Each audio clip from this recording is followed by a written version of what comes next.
कोल्हापुरातील रस्त्यांची अवस्था इतकी बिकट झालेली आहे की आता कोल्हापूरकर आंदोलन करत महापालिकेवर जाणार असल्याचा इशारा आहे तो देण्यात आलेला आहे। कोल्हापूर शहरामध्ये अनेक रस्ते आहेत की ज्या ठिकाणी खड्डे आहेत ते खड्डे भरलेले आहेत। मात्र आता जे मी दृश्य दाखवणार आहे ती कोल्हापूर जिल्हाधिकारी कार्यालयाच्या समोर जो रस्ता आहे या रस्त्यांवरती खूप मोठा आहे तो खड्डा पडलेला आहे। खरं तर 12ही महिने या ठिकाणी हा खड्डा असतो, मात्र उन्हाळ्यामध्ये महापालिकेकडून सांगण्यात येते की निधीची कमतरता आहे आणि पावसाळा सुरू झाला की डांबरीकरणाला बंदी आहे अशा पद्धतीची कारणं आहेत ती महानगरपालिकेकडून सांगण्यात येतात।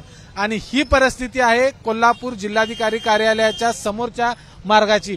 ही जर इथं परिस्थिती अशी असेल की ज्या ठिकाणाहून सगळे अधिकारी जात असतात, जिल्ह्यातील मंत्री आमदार लोकप्रतिनिधी ज्या कार्यालयामध्ये जात असतात, तिथली जर अशी अवस्था असेल तर कोल्हापूर शहरात जे इतर रस्ते आहेत त्या रस्त्यांवरती काय परिस्थिती असेल याची फक्त आपण कल्पना करू शकतो।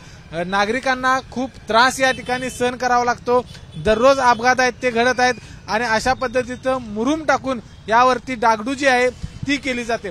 आता कोल्हापूरकर मात्र आंदोलनाच्या पवित्र्यामध्ये आहेत, कारण जर इतके पैसे निधी जर सरकारकडून आला आहे असं जर सांगत असतील तर असा मुरुम टाकून डागडुजी करणं, उन्हाळ्यामध्ये ही जी कामं आहेत ती कामं का केली जात नाहीत। अनेक ठिकाणी खुदाई केलेली आहे, त्या खुदाईवरती जे पॅचवर्क आहेत ते झालेलं नाही, त्यामुळे नेहमी 12ही महिने कोल्हापूरकरांनी खड्ड्यांच्याच रस्त्यातून जायचं का असा सवाल देखील उपस्थित केला जातोय।